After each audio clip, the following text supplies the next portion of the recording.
오늘 함께 볼 하나님 말씀은 구약성경 출애굽기 13장 9절 말씀 한 절만 우리 함께 보겠습니다. 이것으로 내 손의 기호와 내 미간의 표를 삼고 여호와의 율법이 내 입에 있게 하라. 이는 여호와께서 강하신 손으로 너를 애굽에서 인도하여 내었음이니. 아멘. 오늘 좀 생소한 날이 오늘 말씀의 제목으로 한번 같이 읽어볼까요? 테필린. 종종 TV 화면에 보면 통고백의 벽이라고 이스라엘 사람들 예루살렘의 옛 솔로몬 성전은 아니지만 그 다음에 지었던 성전의 한 벽이 남아 있습니다. 나머지는 다 무너지고 새로 한 거지만 그 벽은 옛날부터 있었다라고 하는데 그 벽에 놓고 계속 기도하고 있는 모습을 볼 수 있습니다. 랍비라고 불려진 사람들은 까만 옷을 입고 그리고 까만 모자 쓰고 그리고 이마에 뭘 이렇게 차고 있는 걸 볼 수 있습니다. 그 이마에 말씀이 들어있는 걸 이렇게 이마에 차고 있는데 그걸 테필린이라고 말합니다. 오늘 읽은 본문 속에 어디에 뭐 하라고 되어 있습니까? 그렇죠? 이거를 어디에? 내 미간, 내 손의 기호와 미간의 표를 삼고 이 말씀을 하라. 이 똑같은 표현이 구약 성경에는 모두 4번 기록되어 있습니다.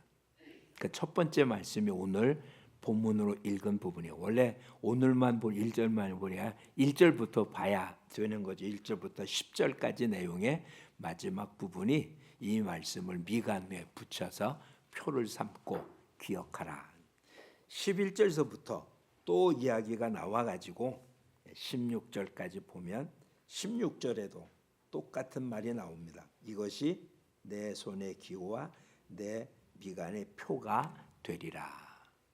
그리고 세 번째는 신명기에 기록이 됩니다. 신명기 6장 4절 잘 알죠? 이스라엘아 들으라 라고 보이는 쉐마라고 하는 표현 속인데 한번 찾아보시죠. 신명기 6장 4절로 9절 말씀 가운데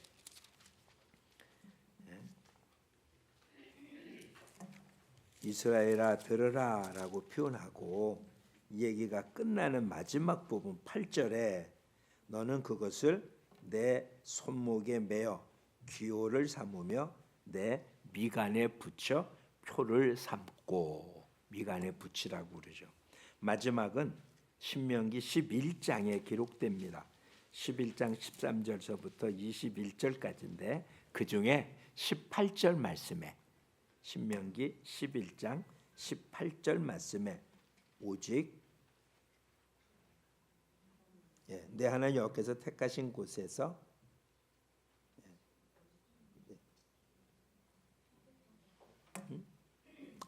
아니죠. 제가 잘못 찾았어요. 13장 18절 말씀 속에 말씀을 듣고 내게 지켜라라고 했어요. 여기는 뭐 미간에 붙이라는 표현은 없지만 전체 내용이 그렇게 흘러가요. 11장 18절 그것을 손목에 매어 기호로 삼고 미간에 붙여 표를 삼아라. 미간에 붙인 표 그걸 테필린이라고 표현합니다. 이미 몇 년 전에 꽤 오래돼서 그래도 여러분 뭐 책 갖고 있을 텐데 그 파일북 A5 들어갈 수 있는 파일북에 암송 규절을 논하드린 것 테필린 복음이라고 해서 오래된 분은 아마 집에 보관하고 있을 겁니다. 이 4군데의 성경 구절에 표로 삼으라고 하는 것이 크게 4가지의 의미가 있어요. 첫째는 구원의 말씀을 표로 삼아서 기억하고 있어라. 구원의 말씀이에요. 그게 히브리 출애굽기 11장 1절부터 10절까지의 내용. 오늘 보면 13장 1절부터 10절까지의 내용에 무교절을 지키는 내용인데 무교절을 지키는 이유 무교절의 첫날이 6월절이거든요. 애굽으로부터 나온 구원받은 것을 항상 기억하라라고 하는 구원의 말씀입니다. 여러분, 요번에 우리 암송귀절 해달라고 적어준 그 말이 우리의 구원의 복음에 관한 말씀을 암송해달라고 그렇게 적어드린 겁니다. 두 번째 13장 11절 이하의 말씀은 이제 헌신하라는 거예요. 처음에 태어난 초태생들을 하나님 앞에 드리라라는 거거든요. 헌신의 복음이. 그 다음 신명기 6장은 자녀들에게 이렇게 하잖아. 신앙을 계승해 나가라는 거죠. 신앙은 본인만 갖고 있음으로 되는 게 아니라 이걸 자녀들에게 계속 알려서 전해지도록 하라. 마지막 신명기 11장은 축복의 말씀으로 기록이 됩니다. 다시 얘기하면 이스라엘 백성들은 이렇게 말씀을 표로 삼았어요. 손목에 메고 어디에 했다고요? 미간에 붙여서 표로 삼아라. 항상 기억하고 있으라는 거죠. 뭘 기억합니까? 구원받음을 기억하라고요. 그래서 그것을 이 당시에는 뭐 어떤 다른 방법의 교육이 없었기 때문에 그런 교육하는 가장 중요한 나라 전체의 모습은 절기를 지키는 것이었어요. 그러니까 유월절을 지킴으로 애굽에서 건짐받았다는 것을 절기를 통해서 우리가 하나님으로부터 초막절을 지키면서 광야 40년 동안 하나님 우리를 지켜줬다는 사실을, 그러니까 하루가 아니라 한 주간 내내 지키면서 하나님이 이렇게 돌봐줬고 지켜줬다는 걸 기억하게 하는 겁니다. 오늘 우리가 주일을 지키는 것도 그것이거든요. 왜? 성경에는 안식일을 지키라고 율법이 돼 있는데 우리는 주일을 지킵니까? 예수님이 부활하신 날이거든요. 죄에서 승리한 날이거든요.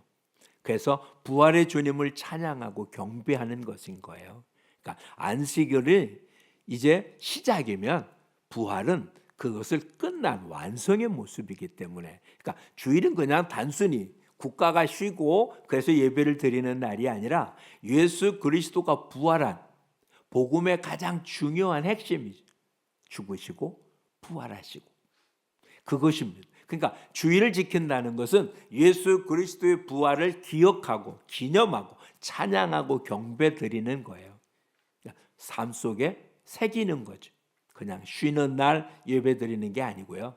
부활의 날이기 때문에 주님께 경배 드리는 거예요. 그리고 어떻게 한다고요? 자녀들을 계속 전수해 나가요. 복음을 증거하고 나타나도록. 이것을 그냥 가슴속에 품고 살고 머릿속에 묻고 사는 겁니다. 저와 여러분의 삶 속에 말씀은 이렇게 우리에게 구원을 주고 축복을 주고 우리를 통하여 하나님 앞에 헌신하고 예배드리게 하고 그리고 자녀를 통하여 이것이 계승되어 나가는 모습이 되는 겁니다. 그러기 위해서 우리는 말씀을 뭐로 삼는다고요?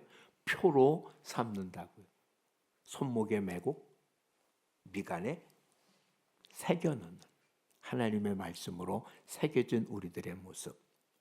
예배 때 드려지는 경전이 아니고 우리의 삶을 주관하는 생명의 말씀이 이 말씀인 거예요. 우리 모두도 그냥 기록되어졌고 아는 게 아니라 말씀대로 움직여지는 삶을 사는 우리 모두가 되어야 될 것입니다. 하나님께서 이스라엘 백성들을 가나안 땅으로 인도하면서 맨 마지막 모세가 가나안 땅을 바라보면서 이렇게 전해줍니다. 너희가 들어가 얻을 땅은 애굽 땅과 같지 않다. 자연적 환경으로 따지면 애굽 땅이 훨씬 더 좋은 땅입니다. 일기는 똑같아요. 우기와 건기가 있기는 마찬가지고. 그런데 건기 때도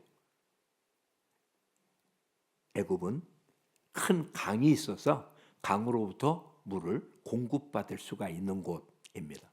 그런데 가나안 땅은 그렇지 않아요. 물을 모아둘 만한 곳이 없는 땅. 그러니 하늘로부터 제때 비가 내려야만 달 수 있는 땅이에요. 그래서 이른 비와 늦은 비라고 돼 있어요. 이른 비가 올 때 곡식을 뿌리고 늦은 비가 와서 수확을 하는 거예요. 그때 비가 안 오면 1년 농사를 망치는 겁니다. 그런데 하나님 말씀을 지키면 하나님께서 이른 비와 늦은 비를 적당히 내려서 복을 주겠다고. 그런데 하나님 말씀을 안 지키고 떠나고 딴짓하면 우로를 그치게 하겠다고 말합니다. 하나님이 약속한 적과 꿀이 흐르는 땅은 그 환경 자체가 우리한테 복을 주는 땅이 아닌 거예요. 예수 믿고 신앙생활하는 자체가 가나안 땅 자체가 적과 꿀이 흘러서 그곳에 가기만 하면 풍성함을 누리고 굶주림이 없고 환경이 좋은 그런 땅이 아니라고요. 하나님께서 적절하게 이른 비와 늦은 비를 주면 적과 꿀이 흐르는 땅, 만약에 그러지 않으면 감옥에 갇힌 것처럼 아무것도 못하는 땅인 거예요. 우리의 신앙생활이 그래요. 그냥 믿기만 하면 되는 땅이 아니에요. 그냥 믿는 것, 하나님의 자녀가 됐다는 것으로 가나안 땅에 들어왔으니 이제는 그 땅은 적과 꿀이 흐르는 땅이니까 시간이 지나도 뭐가 되든 건기가 되든 뭐가 되든 그냥 언제나 풍성함을 누리는 땅 아니라는 거죠. 오히려 그 땅은 뭐가 없으면 하나님께서 새초부터 새말까지 돌봐주지 않으면 그곳은 천국이 아니라 지옥인 거예요. 삶이 힘든 곳이라고요. 우리 신앙생활이 그래요. 하나님 말씀을 따르면 적절할 때 이른 비와 늦은 비를 적당히 내려서 풍족하게 하지만 그러지 않으면 우로를 그친다. 비만 안 오게 하는 게 아니에요. 중동 지역은 비 오는 기간은 3개월도 안 됩니다. 거의 9개월 동안은 비가 안 와요. 비 안 온다는 게 한 방울도 안 내리는 거예요. 한 방울도. 아예 비 자체가 없는 기간입니다. 근데 어떻게 사냐고요? 밤과 낮의 온도 차이가 커서 새벽 이슬로 사는 거예요. 이슬로. 근데 뭐를 없앤다고요? 우로. 이슬도 내리지 않겠다는 거예요. 그럼 살 수 없는 땅이잖아요. 저와 여러분, 예수 믿고 하나님 백성 됐으니까 됐다? 아니요. 오히려 어디가 더 살기 좋은 땅이라고요? 가나안, 애굽. 어디가 나은 땅이라고요? 애굽이 살기 좋은 땅이라고요. 모든 문명 자체가 애굽에서 나왔잖아요. 그렇죠? 바벨론에서 나왔다고요. 거기도 두 강이 만나는 그런 곳이잖아요. 메소포타미아. 강 사이 땅이라는 거거든요. 양쪽에 강이 있으니 얼마나 풍요했겠습니까? 문명이 발달될 수 있었어요. 그런데 하나님 그곳을 택하지 않았어요. 그곳에 살게 하지 않았다고요. 부유한 곳에 살게 한 것이 아니라 하나님 말씀으로만 살게 한 거예요. 그러면 부유하다. 왜? 왜 그랬을까요? 우리가 끝내 영원히 살 땅은 하나님과 함께하는 천국이에요. 여기는 물질이 많냐 적냐, 사계절이 풍부하고 필요한 것들이 풍부하냐 이것이 아니거든요. 하나님 품 안에서 살 것인데 그러지 않으면 거긴 참 살기 힘든 땅일 거예요. 한번 생각해 보세요. 지금 여기서도 찬송 부르기가 쉽지 않은 거잖아요. 그렇죠? 예배 때 아니면 여러분은 일주일 동안 찬송을 몇 곡이나 불러보십니까? 거의 안 부르잖아요. 우리 젊은 친구들은 CCM은 불러도 찬송 거의 안 부르잖아요. 청년들 집회 때 쭉 이렇게 CCM 신나게 부르다가 이제 정식 찬송가 딱 나오고 그때 입이 딱 다물어져요. 찬송을 안 불러. 그것도 편곡해서 그들의 입맛에 맞게 바꾸면 모를까 그냥 찬송가 악보대로 치면 거의 못 불러요. 힘들기도 하고. 근데 천국에서 맨날 찬양 부르고 있다면 이건 지금 같아서는 거의 지옥 같지 않겠어요? 여기서 안 부르는 찬송을 거기서는 매일같이 부른다면 지금 상태 그대로라면 그러겠죠. 여기서 말씀을 듣는 게 힘들면 하나님 앞에서 매일 하나님 말씀 듣는 게 얼마나 고역스럽겠습니까? 그렇죠? 이건 말도 안 되는 이야기인데 한번 느껴보자는 거예요. 오늘 저와 여러분 하나님 주신 말씀의 표를 지금 이스라엘 백성들은 문자 그대로 지금도 이마에 미간에 이렇게 붙들어매요. 막 조그만 상자를 만들어서 그 속에 성경 몇 구절 적어서 이렇게 붙들어 맨 거예요. 미간에 붙이고 손깃에 쓰고. 그러면 성경 배고 자면 성경 말씀이 들어옵니까? 안 그러잖아요. 미간에 붙였다고. 근데 다른 건 유대인들은 미간에 붙인 것만 아니라 주야로 그 말씀을 계속 암송합니다. 묵상합니다. 계속 중얼거립니다. 그들이 기도한다는 것의 절반은 뭔가 구하는 게 아니라 말씀을 암송하는 거예요. 말씀을 계속 뇌삭이는 거예요. 오늘 본문을 다시 한번 보세요. 9절 뭐라고 돼 있나 보십시오. 이것으로 내 손에 기와. 이것이 뭐냐? 지금 무교절을 어떻게 지키라라고 하는 내용이거든요. 그러니 미간에 표를 삼고 뭐 손목에 뭐를 한다는 게 뭘까요? 이 말을 계속 반복해서 암송하는 거예요. 11절 이하 그 다음에 말 역시 그런 거고요. 이스라엘아 들으라, 여호와는 한 분 하나님이시니 그를 사랑하라. 이 말을 계속해서 되새긴다고요. 그냥 표로 붙여서 알고 있는 게 아니라 그걸 묵상한다고. 작은 소리로 읊조린다. 그것이 완전히 자기의 것이 되도록. 저와 여러분은 말씀이 표가 돼서 우리 속에 남아 있습니다.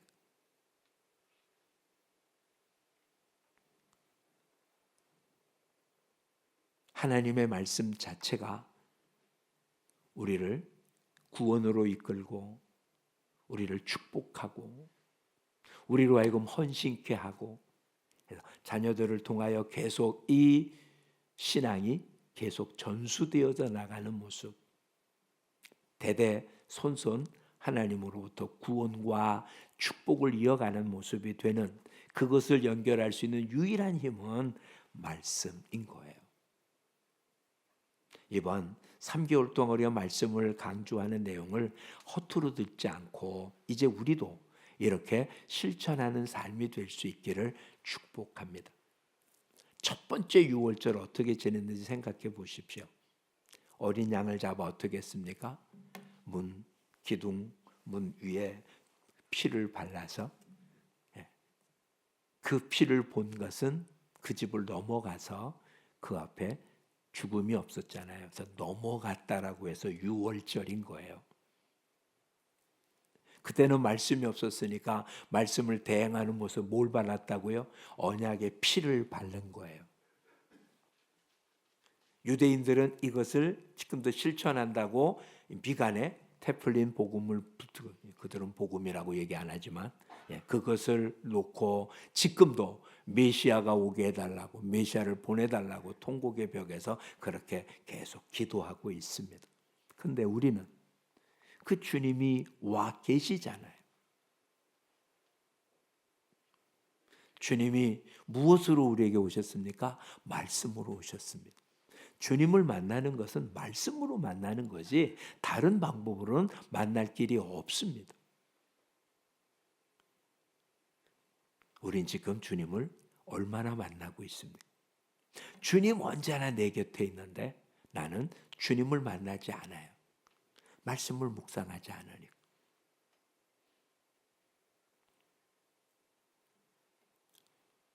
주님과 함께하면 부요합니다. 주님과 함께하면 자유롭습니다. 주님과 함께하면 평안합니다. 이건 말씀이 우리에게 주신 약속입니다. 그리고 여호와, 약속의 하나님은 그 약속을 반드시 지키십니다. 우리 모두 말씀이 내 삶의 양식이 되어집니다. 무엇을 할지, 무슨 말을 할지, 어떤 선택을 해야 될지, 이 모든 선택의 기로에서 말씀의 표준을 받는 삶, 이것이 오늘 우리들에게 필요합니다. 왜 그러냐면 이런 겁니다. 여기 젊은 친구들은 잘 이해 못하겠지만 우리 나이 많으신 분들은 옛날 라디오를 한번 생각해 보십시오. 라디오 어떻게 했습니까? 라디오 두 가지가 있습니다. AM, FM. 우리 옛날에 FM 얼마 없었으니까 나 AM 라디오를 가지고 주파수를 맞춥니다. 다이얼을 돌리죠. 그러다가 방송국에서 보내준 주파수에 가까워 맞으면 소리가 좀 깨끗하게 들리고 안 맞으면 잡음이 많이 납니다. 방송국마다 보내는 주파수가 다르니까 거기에 맞춰야 되죠. 지금은 뭐 이렇게 버튼만 누르면 알아서 다 찾아가지만 과거엔 그러지 않았잖아요. 다이얼을 돌려야 되겠어요. 아무리 좋은 라디오를 갖고 있어도 방송국에서 보내는 주파수에 맞추지 않으면 그 방송국 소리를 못 듣습니다. 방송국한테 이렇게 요청할 수는 없어요. 내 주파수는 얼마니까 내 주파수에 맞춰서 보내십시오 라고 말할 수는 없습니다. 그렇죠? 대통령이라 할지라도 내가 듣는 라디오의 주파수는 1이니 그러니까 넌 방송국에서 1의 주파수에 맞춰서 보내라 이럴 수는 없어요. 그렇죠? 방송국에서 보내는 주파수에 라디오를 갖고 있는 사람이 주파수를 맞춰야 됩니다. 하나님이 우리에게 계속 말씀해 주십니다. 왜 못 들을까요? 우리가 하나님과 주파수를 맞추지 못하면 한마디도 못 알아듣거나 아니면 다른 주파수에 맞춰서 엉뚱한 소리 듣는 거죠. 옛날 그러지 않았어요? 가끔 돌리다 보면 단파 방송이라서 이상한 뭐 숫자 얘기하고. 오늘 하나님 음성을 못 듣는 게 아니고요. 주파수를 못 맞췄잖아요. 그 주파수 맞추는 게 뭐라고요? 말씀이라고. 말씀을 통하여 하나님과 주파수를 맞추게 되면 깨끗한 주의 음성을 듣게 됩니다. 그러니 우리 모두 이와 같은 삶의 모습으로 살아가는, 그래서 태프린 내게도 하나님 주시는 말씀에 대한 기호를, 표를 갖는 삶이 될 수 있기를 축복합니다. 그냥 갖고 있는 게 아니라 늘 하나님과 소통할 수 있는 그런 주파수를 맞춰야 되잖아요. 나한테 하나님 맞춰달라고 해서 한마디도 안 될 거고요. 주님이 원하는 모습으로 맞추려니까 살펴봐야 되잖아요. 함께 강의하고 있는 목사님 중에 한 분은 군대 생활 동안에 무슨 뭐 암호 해독하고 뭐 이런 일을 했다고 그래요.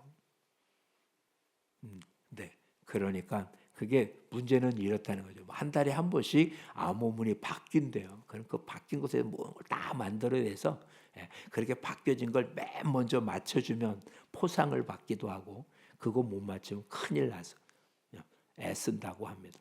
그걸 위에서 내려온 어떤 암호의 그 표를 못 맞추면 아무 말도 못 알아듣는 거죠. 위에서 내린 명령을 아랫부분 하나도 못 알아듣게 되는 거죠.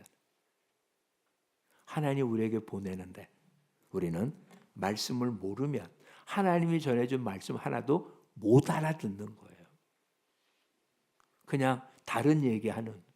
그런데 그 얘기 가운데 하나님이 전하려고 하는 내용이 있는데 그 못 알아듣는 거죠.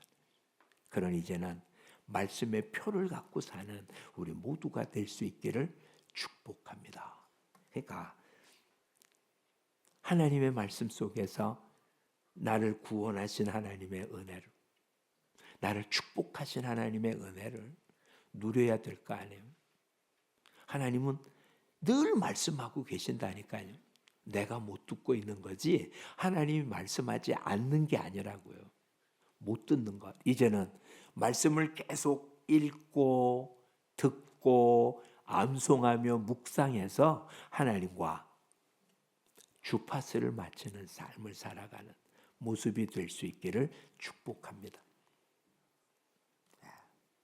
오늘은 재미난 이야기 하나를 하고 싶습니다. 하나님께 보내는 긴급 전화번호를 아십니까? 112나 119처럼 아무것도 없이 하나님께 보내는 긴급 전화번호는 긴급 전화번호가 333이래요. 뭔지 아십니까? 예레미야 33장 3절 말씀입니다. 333. 아니면 77이래요. 마태복음 7장 7절입니다.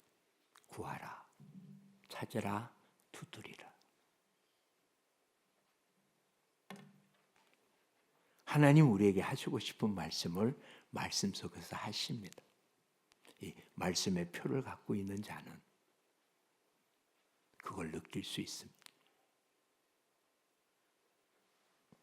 지난 몇 주 전에는 우리 교회에서 인터내셔널 학교 교수들이 모여서 세미나를 열었어요.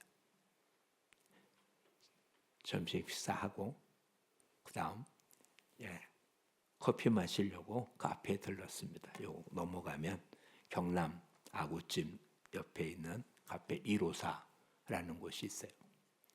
근데 목사님 뭐라고 물어봤는지 알아요? 그 전에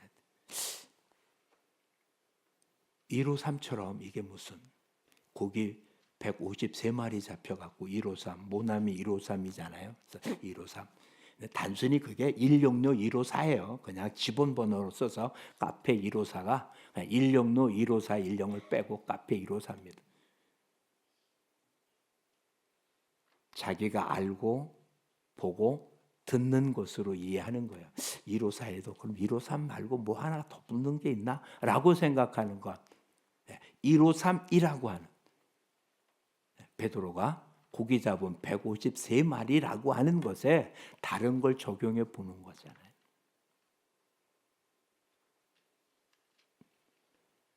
우리 말씀에 붙잡혀 있으면 다른 사람들의 이야기 가운데서도 우리는 하나님의 음성을 들을 수 있어요. 그냥 지나가는 얘기 아니면 그냥 우스갯소리, 코미디를 보거나 영화를 보거나 연극을 보거나 아니야. 내 앞에 일어나고 있는 그냥 전혀 다른 소리 가운데서도 말씀의 주파수를 갖고 있는 사람은 그 가운데 세미한 하나님의 음성을 들을 수 있습니다. 근데 아니면 성경 말씀을 있는 그대로 들려주고 있어도 그게 뭔 소리인지 한마디도 못 알아듣는 거예요. 사도 바울이 다메섹에 바울 되기 전이죠. 다메섹에 예수 믿는 사람을 붙잡기 위해서 사내들인 공예 공문서를 가지고 다메섹으로 가는 도중에 하늘의 음성을 듣습니다. 사울아, 사울아라고 부릅니다. 그 얘기 끝에 사도행전은 이렇게 기록합니다. 다른 사람들은 무슨 소리를 들었는데 이게 천둥 소리니 뭐라고 얘기합니다. 사울만 예수님의 음성을 들은 거예요. 다른 사람은 뭔가 소리가 났긴 했는데 그게 뭔 소리인지 못 알아들은 거예요. 사도 바울은 고린도 교회 보낸 편지 가운데 이렇게 말합니다. 방언과 예언에 관한 이야기를 하면서 방언을 얘기하면 도대체 알아듣지 못하니까 사람들이 다 미쳤다고 한다. 교회 안에서도 방언을 할 땐 누가 해석해 주지 않으면 하지 말아라 이야기예요. 이건 못 알아들으니. 쉽게 생각하면 우리 가운데 누가 아프리카 어느 토속 언어를 하면 알아들을 수 있겠어요? 하나도 못 알아들 거잖아요. 하나님의 말씀이 못 알아들어요. 방언이죠. 근데 그걸 들을 수 있는 방법 뭐라고요? 말씀을 읽어서 알고 있는 만큼 하나님의 음성이 들리는 거예요. 그래서 읽으시라고 하는 거예요. 읽어보니까 알겠던가요? 읽거나 안 읽거나 모르기 마찬가지잖아요. 한 번 읽었다고 아셨습니까? 아니죠. 10번 읽으면 알겠습니까? 모릅니다. 100번 읽으면 알까요? 아니요. 모르긴 거의 마찬가지입니다.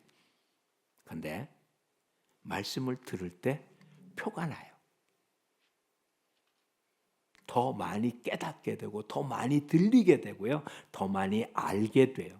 한 번 읽을 때, 두 번 읽을 때, 세 번 읽을 때 보이고 들리고 알아가는 영향이 커져감을 해보면 느낄 수 있을 겁니다. 유대인들은 이걸 표로 삼아서 갖고 다녔어요. 우리는 그렇게 하라는 얘기는 아닙니다. 그런데 이걸 행동으로 옮기는 삶을 사는 거죠. 이제는 말씀이 하나님과 소통하는, 기도하는 가장 중요한 모습.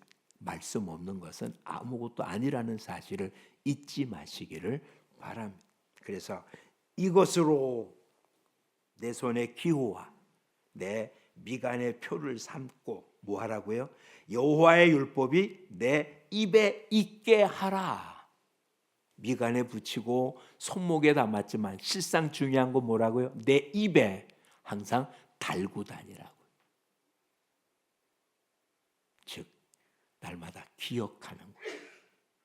내가 지금 하는 행동이 말씀에 따라 살고 있는지를 점검하는 거예요. 살펴보는 거죠. 우리 모두 24시간 이렇게 살 수 없을지 몰라도 하나님 앞에 말씀이 내 입에 떠나지 않는, 시편 1편에 어떤 사람이 복 있는 사람이라고요? 주야로 그 말씀을 묵상하는 자, 입에서 말씀을 떠나지 않는 자입니다. 무엇을 봐도 무엇을 들어도 그게 말씀과 연결된 모습으로 들리는 삶이 될 수 있기를 축복합니다.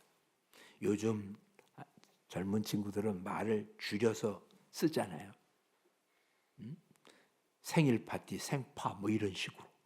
제일 처음엔 그게 뭔지 지금 안 나오는 친구가 그래서 목사님 생선을 준 생일 선물 생선이라고 했을 때 이놈이 뭐 나한테 무슨 생선 얘기를 했더니 생일 선물이래요.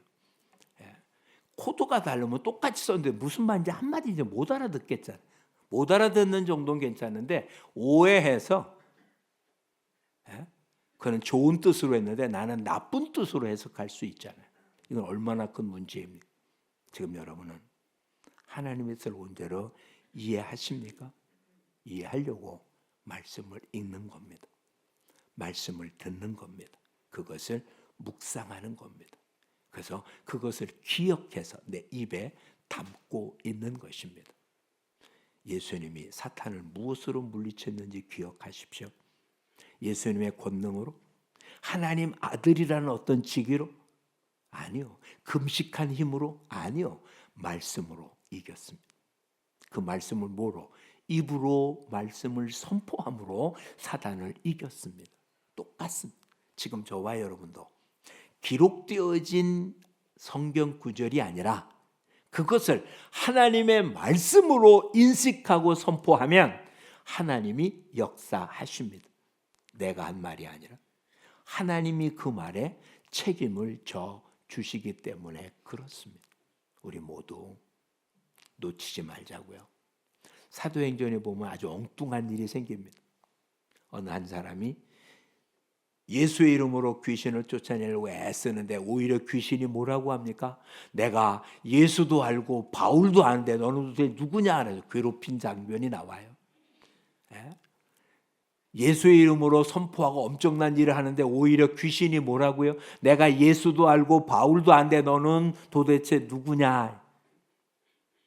하나님과 코드를 맞추지도 않고 말씀의 주파수도 맞추지 않고 흉내만 낸다고 사단이 그걸 무서워 도망간다고요? 귀신같이 압니다. 믿지 않는 자가 전하는 하나님의 말씀을 사단이 두려워할 이유가 전혀 없기 때문에 그렇습니다. 말씀을 입에 달고 삽시다. 그게 오늘 우리의 테필린입니다.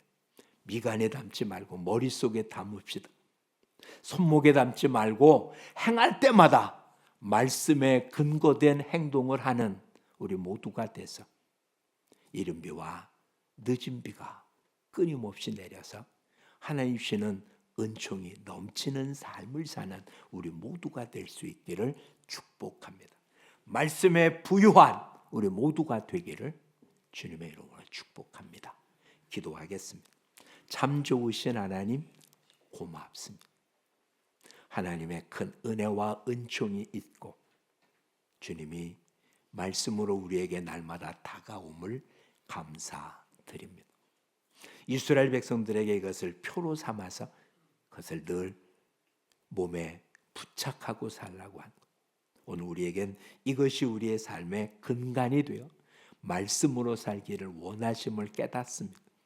우리 입에 항상 말씀이 있게 하시고 모든 행동, 모든 판단, 모든 근거가 말씀이 근거가 되어 하나님과 주파수가 맞은 상태로 하나님의 뜻을 날마다 이해하고 행동할 수 있어서 하나님 주신 복을 이 땅에서 누리고 사는 우리 모두가 되게 하여 주시옵소서. 주님, 말씀에 부유한 자가 되도록 저희 모두와 함께하여 주옵소서. 예수님 이름으로 기도합니다. 아멘.